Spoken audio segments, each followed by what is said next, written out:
Time now for the 360 round. We are going to dive into what 2025 has in store for NVIDIA. For that, I want to bring in our panel. We've got David Nicholson, Chief Research Officer of the Futurum Group, and Will Rhind, founder and CEO, Granite Shares. Thank you so much for joining us, guys.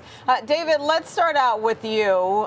We've seen shares of NVIDIA surge more than 170% year to date.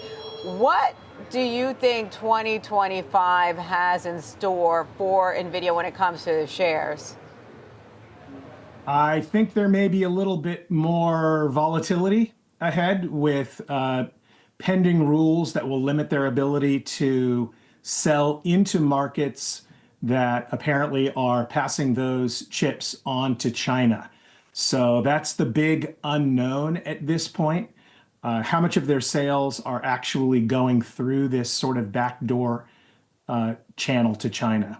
But I'm not expecting major dips, just it's always hard to maintain the kind of trajectory they've maintained for the last couple of years. And then, Will, what's your view? Do you think NVIDIA will still be the leader, the dominant player? I mean, there was talk this year that AMD might catch up. It has not been the case. But what's your view on NVIDIA and the path forward from here?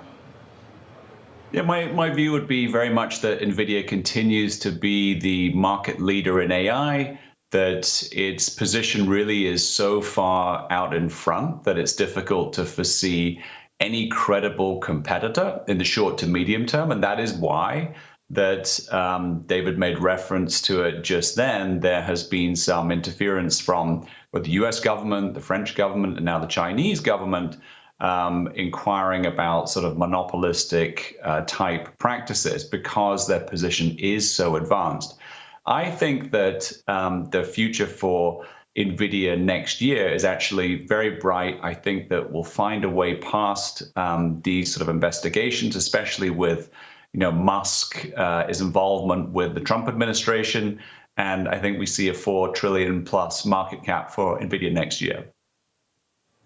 And then, David, I got to ask, when you think about the AI story, and NVIDIA has really been the king here, and the past 2 years, that's been a theme.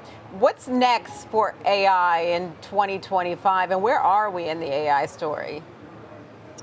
Well, from my perspective, I think there will be an increasing pressure put on this idea that positive ROI for end user consumers, specifically enterprise consumers of AI, the pressure is going to be, prove it to me, prove that all of this massive investment that we've made is actually driving efficiencies that are measurable within my business that warrant continued investment. I agree with Will. Through 2025, I think NVIDIA is fine, and they are being rewarded for how great a job they're doing with global scrutiny, which is always frustrating.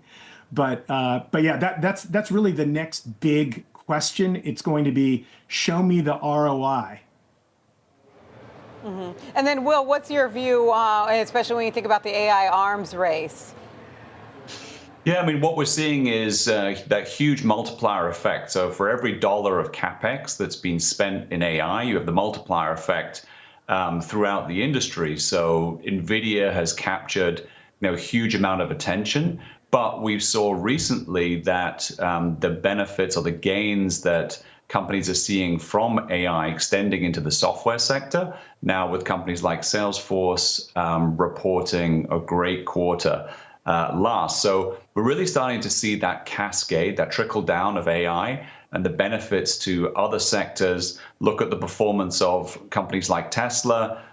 Since obviously the election result was announced, and part of that is driven by autonomous and the future for AI, again, within the transportation sector, which incidentally, NVIDIA is also increasing its investment in that, particularly in China, contrary to some of the narratives that you see. So again, this is about probably still, in my mind, 100% the most important investment theme that we have right now, which is AI, and that will continue and accelerate into next year. And then, Will, I want to ask you one really quick follow-up there, especially when it comes to NVIDIA. It's been kind of this choppy trade recently, especially if you go back to October. It's just been kind of stuck in this range. It's still there today. It's a little above 130 bucks a share, but it's under pressure today. Does it seem like the valuation is stretched? There's been some argument about that. Meanwhile, there are obviously the bulls, which there are a lot of bulls around it, who say there's still more growth to come.